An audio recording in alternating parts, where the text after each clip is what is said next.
Hello everyone, welcome back to my YouTube channel. Friends, आज की session में हम लोग देखेंगे रिवीजन क्लास, जो गौरव सर की फुल पत्ती वाली क्लास का रिवीजन करेंगे। साथ में लल्लन टॉप क्वेश्चन भी देखेंगे। 1.5 घंटे की क्लास मात्र आपको 10 मिनट में रिवीजन कराया जाएगा। चलिए आज की सेशन को शुरू करते हैं। आज की सेशन शुरू करने से पहले गायत्री मंत्र के रूप में प्रमुख रचयिता और उनके पुस्तक को देखेंगे। तो सबसे पहले देखते हैं प्रमुख रचयिता। मुद्रा राक्षस, सबसे पहला है मुद्रा राक्षस। मुद्रा राक्षस के लेखक हो जाएंगे विशाखदत्त। कादम्बरी के लेखक हो जाएंगे बाणभट्ट। बाणभट्ट जो है हर्षवर्धन के दरबार में रहते थे। नेक्स्ट है मृच्छकटिकम। मृच्छकटिकम के लेखक हो जाएंगे शूद्रक।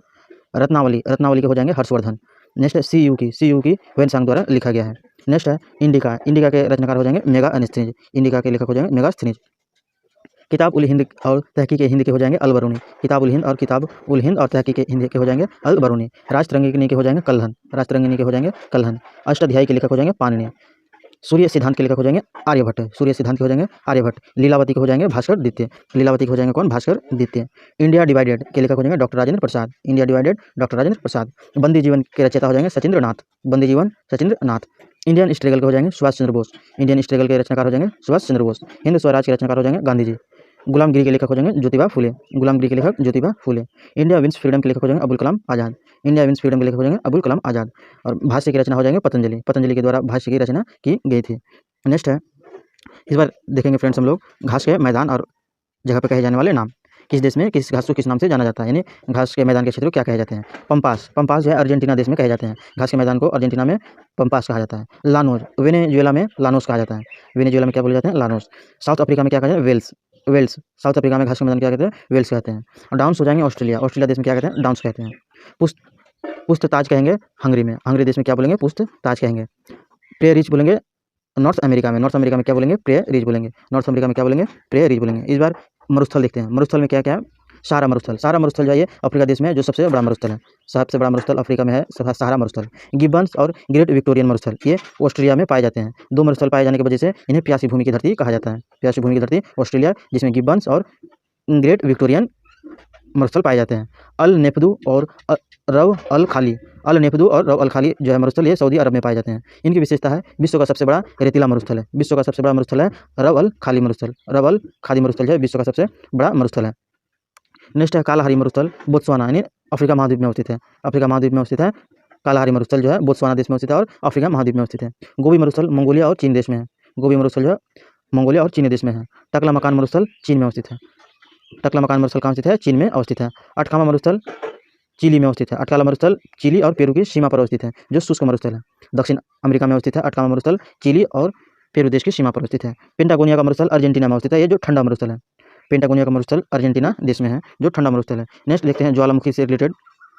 क्वाटापोक्सी ज्वालामुखी ये इक्वाडोर में है। क्वाटापोक्सी ज्वालामुखी जो है ये कहाँ स्थित है? इक्वाडोर में अवस्थित है, जो वर्ल्ड का सबसे ऊंचा सक्रिय ज्वालामुखी है। विश्व का सबसे सक्रिय ज्वालामुखी हो जाएंगे क्वाटापोक्सी, जो इक्वाडोर में अवस्थित है। कराकटवा ज्वालामुखी इंडोनेशिया में अवस्थित है। कराकटवा ज्वालामुखी कहाँ स्थित है? इंडोनेशिया में अवस्थित है। मोना लोआ ज्वालामुखी हवाई द्वीप में अवस्थित है, जो यूएसए के करीब में आते हैं। हवाई द्वीप समूह यूएसए के क्षेत्राधिकार में आते हैं, वहीं पर अवस्थित है मोना लोआ ज्वालामुखी। नेक्स्ट है बैरन द्वीप। बैरन द्वीप जो है ये अंडमान निकोबार में अवस्थित है। ये भारत का एकमात्र सक्रिय ज्वालामुखी है। भारत का एकमात्र सक्रिय ज्वालामुखी बोले तो आंसर हो जाएगा बैरन द्वीप, जो अंडमान निकोबार में अवस्थित है। विसुवियस ज्वालामुखी इटली देश में अवस्थित है। विसुवियस ज्वालामुखी कहाँ स्थित है? इटली देश में अवस्थित है। सिवांग उंग और मेरापी ज्वालामुखी जो है इंडोनेशिया में अवस्थित है। सिनाबुंग और मेरापी ज्वालामुखी इंडोनेशिया में अवस्थित है। स्ट्राम्बोली ज्वालामुखी को भूमध्य सागर का प्रकाश स्तंभ कहा जाता है। स्ट्राम्बोली ज्वालामुखी जो है इसे भूमध्य सागर का प्रकाश स्तंभ कहा जाता है। 30 जून 2023। पहला क्वेश्चन है, हाल ही में विश्व आर्थिक मंच के ऊर्जा संक्रमण सूचकांक 2023 में भारत को कौन सा स्थान मिला? भारत को 67वें स्थान मिला। WEF यानी विश्व आर्थिक मंच के बारे में जानते हैं। इसकी स्थापना 1971 में की गई थी। कहाँ पे? दावोस में। रिपोर्ट जारी करता है ऊर्जा संक्रमण सूचकांक का रिपोर्ट जारी किया गया, जिनमें से 120 देशों ने इसमें हिस्सा लिया। विश्व आर्थिक मंच के अनुसार इसमें प्रथम स्थान प्राप्त किया स्वीडन ने। किसने प्रथम स्थान प्राप्त किया? स्वीडन ने। भारत ने स्थान प्राप्त किया 67वां स्थान। ग्लोबल जेंडर गैप की बात करें तो इसमें भारत के स्थान कितनी रही? 127वीं रही थी। इसके आधार की बात करें तो आधार हो जाएंगे नवीकरणीय ऊर्जा का यूज करना। नवीकरणीय ऊर्जा का यूज करना और बिजली को सार्वजनिक क्षेत्र तक पहुंचाना। बिजली को सार्वजनिक क्षेत्र तक पहुंचाना। कुछ रैंकिंग देख लेते हैं भारत के विषय में। जेंडर गैप इंडेक्स में भारत का स्थान रहा 127वां। HDI के मामले में भारत का स्थान रहता है 132वां। हंगरी इंडेक्स में 107वां। हैप्पीनेस में 126वां। प्रेस फ्रीडम इंडेक्स में भारत का स्थान रहा 161वां। ये कई सारे रैंकिंग जारी किए गए थे, जिनमें से भारत की रैंकिंग थी। यूनिकॉर्न में 3rd स्थान प्राप्त किया था। फेयर 4 में स्थान प्राप्त किया था। 4th स्थान प्राप्त किया था। लॉजिस्टिक परफॉर्मेंस में स्थान था ओनली 38वां। IP इंडेक्स में भारत का स्थान था 42वां स्थान। नेक्स्ट क्वेश्चन देखते हैं। दूसरा क्वेश्चन, हाल ही में भारतीय स्टार्टअप के लिए मिश्रित रियलिटी फंड लॉन्च किया गया, जिसमें से किसे लॉन्च किया गया? तो मेटा को लॉन्च किया गया। किसे लॉन्च किया गया? मेटा को लॉन्च किया गया। मेटा जो है फेसबुक और इंस्टाग्राम में यूज होने वाले फंक्शन है। मिश्रित वास्तविक फंड जो है mixed reality fund MR fund जो है इसके सिस्टम है। मेटा जो है मेटा ये भारतीय स्टार्टअप के लिए प्रयोग किया गया है। मेटा का यूज होंगे वित्तीय सहायता के लिए और विशेष मार्गदर्शन करने के लिए। किसके लिए? विशेष मार्गदर्शन के लिए। शुरुआत करने वाला भारत ही है। माइक्रोसॉफ्ट के द्वारा प्रोजेक्ट एलोरा और जुगलबंदी को लॉन्च किया गया था। जुगलबंदी क्या है? तो एक चैटबॉल है और प्रोजेक्ट एलोरा जो है ये स्थानीय भाषा में यूज होने वाले फंक्शन है। नेक्स्ट तीसरा क्वेश्चन है, हाल ही में कार्नेगी कॉर्पोरेशन ऑफ न्यूयॉर्क की वर्ष 2023 की महान प्रवासियों की सूची में शामिल हुए एकमात्र भारतीय कौन है? तो अजय बंगा। अजय बंगा जो है कार्नेगी कॉर्पोरेशन ऑफ न्यूयॉर्क की वर्ष 2023 की महान प्रवासियों की सूची में शामिल एकमात्र भारतीय है अजय बंगा। कार्नेगी कॉर्पोरेशन जो है ये न्यूयॉर्क द्वारा जारी किया गया। 2023 में महान प्रवासी रहा अजय बंगा। जो महान प्रवासी सूची ग्रेट ड्रीमिंग ग्रेट्स एकमात्र भारतीय शामिल हुआ अजय बंगा। अजय बंगा जो है विश्व बैंक के निर्विरोध अध्यक्ष चुने गए। इस बार निर्विरोध अध्यक्ष चुने गए अजय बंगा। एनडीबी के हेड हो जाएंगे डिल्मा रोसेफ। एनडीबी के हेड हो जाएंगे डिल्मा सोरेफ। यूएनजीए के 78वें अध्यक्ष हो जाएंगे डेनिस फ्रांसिस। यूएनजीए के 78वें अध्यक्ष हो जाएंगे डेनिस फ्रांसिस। G20 के शेरपा रहे थे अमिताभ कांत। G20 के शेरपा रहे थे अमिताभ कांत। और WHO के हेड रहे थे नोगोमी ओकोंजा इवेला। WTO के अध्यक्ष रहे थे नोगोमी ओकांजो इवेला। नेक्स्ट फोर्थ क्वेश्चन है, हाल ही में राष्ट्रीय सांख्यिकी दिवस 2023 कब मनाया गया? तो 29 जून को मनाया गया। 29 जून को मनाया गया राष्ट्रीय सांख्यिकी दिवस। किसके जन्म जयंती पर? तो पीसी महालनोबिस के जयंती पर मनाया गया। पहली बार मनाया गया था 2007 ईस्वी में। 2023 की थीम थी SDG यानी निगरानी। SDG निगरानी, जिनमें से सबसे पहली बार मनाया गया था भारत में 1931 ईस्वी में। सॉरी फ्रेंड्स, 1931 ईस्वी में भारतीय सांख्यिकीय संस्थान की स्थापना की गई थी। भारतीय सांख्यिकीय संस्थान की स्थापना की गई 1931 ईस्वी में। पीसी महालनोबिस के द्वारा इसकी स्थापना की गई थी।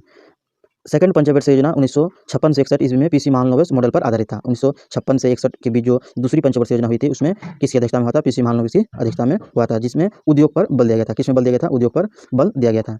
नेक्स्ट है, विश्व सांख्यिकी दिवस मनाया जाता है 20 अक्टूबर को। ध्यान रखना है, विश्व सांख्यिकी दिवस बोले तो 20 अक्टूबर, लेकिन राष्ट्रीय सांख्यिकी दिवस बोले तो 29 जून को मनाए जाते हैं। दिलीप महालनोबिस जो है ये पद्म विभूषण प्राप्त करता है। खोज किया था ORS घोल का खोज किया था। ORS घोल का खोज किया था। नेक्स्ट पांचवा प्रश्न है, हाल ही में बच्चों की सुरक्षा के लिए उठाए गए कदमों को ध्यान में रखते हुए किस देश को report children and arms conflicts 2023 से बाहर रखा गया है? तो भारत देश को, अपना देश भारत को इस रैंकिंग में रिपोर्ट जारी करने के लिए बाहर रखा गया है। UN के महासचिव के द्वारा इसका निर्णय लिया गया। रिपोर्ट में वन चिल्ड्रेन आर्म्ड कॉन्फ्लिक्ट्स 2023 पहली बार भारत को इस रिपोर्ट से बाहर किया रखा गया। पहली बार इस तरह की घटना हुई, भारत को बाहर रखा गया। भारत सरकार द्वारा बच्चों की सुरक्षा के लिए कदम उठाए गए हैं। भारत सरकार द्वारा बच्चों की सुरक्षा के लिए कदम उठाए गए हैं। सर्वाधिक प्रभावित रहा डेमोक्रेटिक रिपब्लिक देश। सर्वाधिक प्रभावित था इस रिपोर्ट से डेमोक्रेटिक रिपब्लिक देश। इसमें संबंधित प्रभावित रहा पोस्को एक्ट आया था 2012 में। पोस्को एक्ट आया था 2012 में। नेक्स्ट प्रश्न है, हाल ही में किस सार्वजनिक उपक्रम को AEO T3A का दर्जा दिया गया? तो गेल कंपनी को AEO T3A का दर्जा दिया गया। AEO क्या है? अधिकृत आर्थिक ऑपरेटर जारी किया अप्रत्यक्ष कर बोर्ड के द्वारा, जो वित्त मंत्रालय की एक संस्था है। अप्रत्यक्ष कर बोर्ड द्वारा वित्त मंत्रालय से प्रदान करते हैं। क्या प्रदान करते हैं? सहायता, यातायात और निर्यात को सहायता प्रदान करते हैं। इसके अलग 3 लेवल हैं। उच्चतम सुविधा में T3 आएंगे, नेक्स्ट आएंगे T1 और T2 इसके अन्य लेवल हैं। हाल ही में AEO T3A जो है gas authority of India limited GAIL के फुल फॉर्म हो जाएंगे। Gas authority of India limited इसके फुल फॉर्म हो जाएंगे, जो AEO T3 के द्वारा लॉन्च किया गया। भारत के 12 महारत्न कंपनी है। भारत में 12 महारत्न कंपनी है। नवीनतम की बात करें तो AEC इसके नवीनतम कंपनी हो जाएंगे। हाल ही में केंद्र सरकार ने वैकल्पिक उर्वरकों को बढ़ावा देने हेतु किस योजना को मंजूरी प्रदान की? PM प्रमाण योजना। PM प्रमाण योजना को वैकल्पिक यूरिया उर्वरकों को बढ़ावा देने के लिए योजना की मंजूरी दी। PM प्रमाण योजना का उद्देश्य है भूमि प्रदूषण को रोकना। साथ ही इसके और भी अन्य उद्देश्य हैं। घोषणा की गई बजट 2023-24 में इसकी घोषणा की गई। PM प्रमाण योजना की घोषणा की गई 2023-24 ईस्वी के योजना में बजट में। उद्देश्य हो जाएंगे इसके रासायनिक उर्वरक का उपयोग कम करना, वैकल्पिक उर्वरकों का उपयोग ज़्यादा करना, वैकल्पिक उर्वरकों का उपयोग ज़्यादा करना, कार्बनिक खाद का उपयोग भी ज़्यादा करना और भूमि प्रदूषण को कम करना। मंजूरी श्री मनसुख मांडविया ने दिया। इसे किसके द्वारा मंजूरी दिएगा? मनसुख मांडविया के द्वारा। गोल्ड यूरिया क्या है? तो एक सल्फर युक्त यूरिया है। गोल्ड यूरिया क्या है? तो सल्फर युक्त यूरिया है। नैनो लिक्विड यूरिया का प्लांट कहाँ स्थापित किया गया? तो गुजरात में। गुजरात के करौल में इसका पहला प्लांट स्थापित किया गया। नेक्स्ट है यूरिया के फॉर्मूला की अगर बात करें तो NH2CO NH2 इसके फॉर्मूला हो जाएंगे। लैब में बना पहला ऑर्गेनिक कंपाउंड है, जिसे बुल्हर के द्वारा इसे बनाया गया था। मिष्टी योजना का संबंध मैंग्रोव वनस्पति से है। नेक्स्ट क्वेश्चन है, हाल ही में भारत के मुख्य न्यायाधीश DDY चंद्रचूड़ ने किस केंद्र शासित प्रदेश में उच्च न्यायालय के नए परिसर की आधारशिला रखी? तो जम्मू कश्मीर में उच्च न्यायालय की आधारशिला रखी गई। जो भारत के यूनियन टेरिटरी में हाई कोर्ट वाले 2 राज्य हो जाएंगे, एक हो जाएंगे दिल्ली और जम्मू कश्मीर लद्दाख। हाई कोर्ट की अगर बात करें तो नया परिसर की आधारशिला रखी गई जम्मू कश्मीर के चैटका में इसकी आधारशिला रखी गई। जो भारत के में वर्तमान में कुल हाई कोर्ट हो जाएंगे 25। भारत में कुल वर्तमान में कितने हाई कोर्ट हैं? 25 हाई कोर्ट हो जाएंगे। वर्तमान में चीफ जस्टिस ऑफ इंडिया कौन है? D Y Chandrachud. Chief justice of India कौन है? D Y Chandrachud. High court writ जारी कर सकता है अनुच्छेद 226 के तहत। हाई कोर्ट रीट जारी कर सकता है अनुच्छेद 226 के तहत। और सुप्रीम कोर्ट रीट जारी कर सकते हैं अनुच्छेद 32 के तहत, यानी आर्टिकल 32 के तहत सुप्रीम कोर्ट रीट जारी कर सकता है केवल FRSE के मामले में, केवल FRSE के मामले में। नेक्स्ट क्वेश्चन है, यूनेस्को की विश्व धरोहर स्थलों की प्रदर्शनी बैंकिंग ऑन वर्ल्ड हेरिटेज का आयोजन कहाँ किया गया? तो भारत के नई दिल्ली में किया गया। भारत में नई दिल्ली शहर में इसका आयोजन किया गया। यूनेस्को विश्व धरोहर में भारत के कुल कितने क्षेत्र शामिल है? तो 40 क्षेत्र शामिल है। यूनेस्को में भारत के कुल कितने स्थान शामिल है? 40। बैंकिंग ऑन वर्ल्ड हेरिटेज प्रदर्शनी का आयोजन किया गया। यूनेस्को के द्वारा banking on world heritage company का आयोजन किया गया। प्रत्येक विश्व धरोहर में बैंक नोन कन्वेंस दिखाया जाएगा। क्या दिखाया जाएगा? बैंक नोन कन्वेंस दिखाया जाएगा। तैयार करने वाली है सुश्री रुक्मणी। इसे जो तैयार करने वाली है सुश्री रुक्मणी। भारत में 40वां जो स्थान शामिल है यूनेस्को में वो हो जाएंगे धौलावीरा, और 39वां हो जाएगा रमप्पा मंदिर जो तेलंगाना में स्थित है।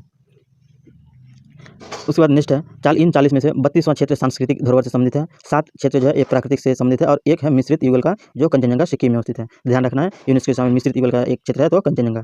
10वां क्वेश्चन है, हाल ही में चर्चा में रही पुस्तक रैम्प हिटमैन रॉ हिटमैन के लेखक कौन है? तो F हुसैन जैदी। F हुसैन जैदी हो जाएंगे रॉ हिटमैन इसके लेखक हो जाएंगे।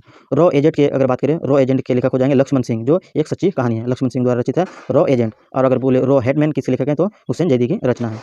वर्तमान में रॉ के हेड हो जाएंगे IPS रवि सिन्हा। वर्तमान में रॉ के हेड हो जाएंगे IPS रवि सिन्हा। आज की सेशन का आखिरी प्रश्न है फ्रेंड्स, उद्योग में स्वच्छ प्रौद्योगिकी को बढ़ावा देने के लिए नई दिल्ली में स्थापित किया गया किसका? तो उत्प्रेरक केंद्र की स्थापना की गई। किसकी स्थापना की गई? उत्प्रेरक केंद्र की स्थापना की गई। किस लिए? उद्योगों में स्वच्छ प्रौद्योगिकी को बढ़ावा देने के लिए। तो फ्रेंड्स आज का ये सेशन समाप्त हुआ। अब फिर मिलते हैं इसी तरह के नेक्स्ट रिवीजन क्लास को लेकर बहुत जल्द। तब तक जाने से पहले फ्रेंड्स, आप अगर हमारे यूट्यूब चैनल पर नए हैं तो यूट्यूब चैनल टेस्ट सीरीज को सब्सक्राइब जरूर कीजिएगा, और वीडियो पसंद आते हैं तो वीडियो को लाइक और शेयर जरूर कीजिएगा। अब फिर मिलते हैं इसी तरह के नेक्स्ट क्लास को लेकर। Thanks for watching.